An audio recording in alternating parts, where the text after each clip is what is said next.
שלום, היום אני רוצה לספר לכם סיפור. כן, סיפור. זה קרה ב-1975.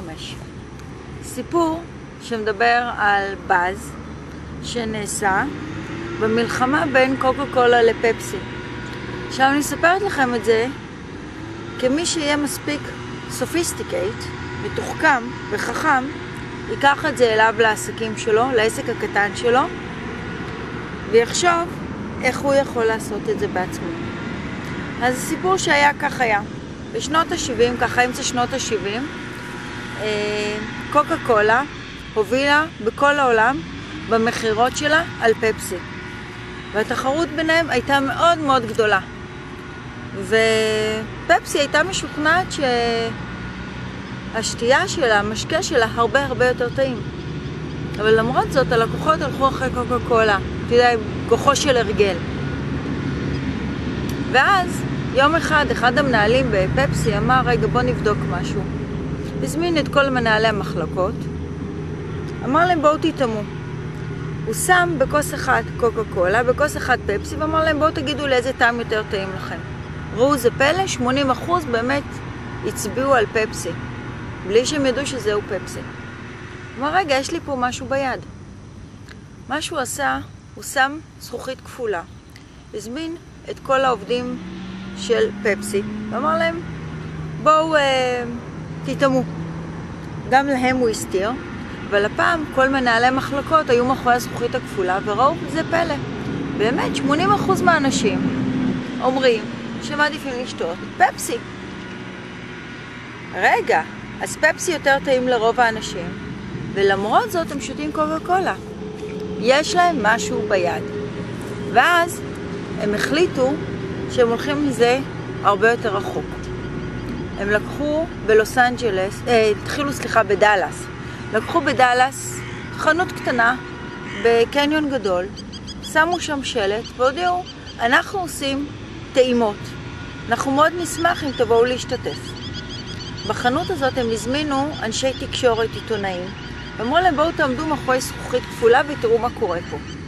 הם הזמינו אנשים שטיילו להם בקניון, וביקשו מהם שיענו על מספר שאלות שקשורות להרגלי שתייה. מי שותה קוקה קולה, מי שותה פפסי, בכוס, בפחית, בבקבוק גדול, בבקבוק קטן. הם היו צריכים לענות על כל מיני שאלות. איך השצ'יק-צ'ק? אתם שומעים את הצפצוף? את הציוץ של הציפורים? ובאמת, אנשים שבאו מילאו את השאלון. כמובן שרוב האנשים כתבו שהם מעדיפים לשתות קוקה קולה ולא פפסי. אחרי שהם מילאו את השאלון, הם נכנסו לחנות והיו חלק ממבחן הטעימות. ומה אתם חושבים שקרה? 80% בחרו לשתות פפסי, שפפסי באמת יותר טעים. אחרי שאנשי התקשורת ראו את זה וההנהלה, הם פרסמו בערוצי התקשורת בדלס שפפסי יותר נאהב ואנשים יותר אוהבים את הטעם שלו. טוב, אבל אז הם אמרו, רגע, דלס זה מדינה קטנה. עם דלס אי אפשר לעשות מהפך, ועברו ללוס אנג'לס. בלוס אנג'לס עשו בדיוק אותו סיפור, לקחו קניון, לקחו שם חנות קטנה, עשו מבחן טעימות, הזמינו אנשי תקשורת, ופרסמו. זה הגיע לערוצי התקשורת.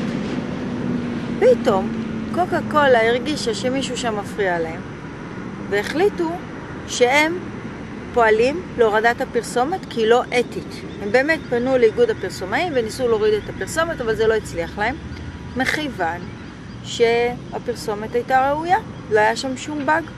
הם ניסו להגיד שהאותיות שרשמו על הפחיות, כשהפחית של קוקה קולה עם אות שיש לה קונוטציה שלילית ולפפסי יש קונוטציה חיובית, הם ניסו להגיד שבגלל זה המבחן טעימה לא ראוי, אבל זה לא עזר להם.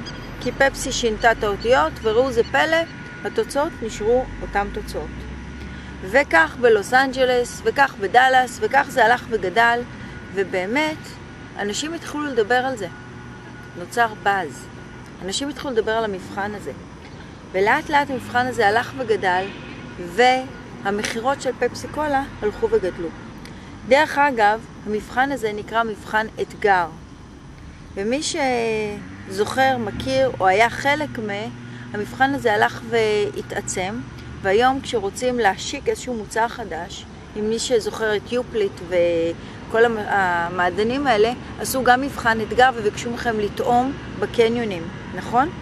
זה המבחן. אז מה קרה עם פפסי וקולה? פפסי למעשה נתנה נושא לדבר עליו.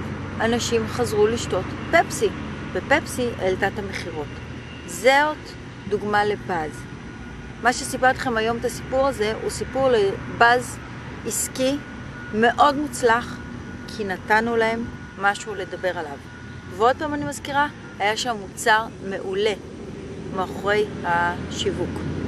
אז שיהיה לכם יום מבוזז, יום מדליק, וזהו.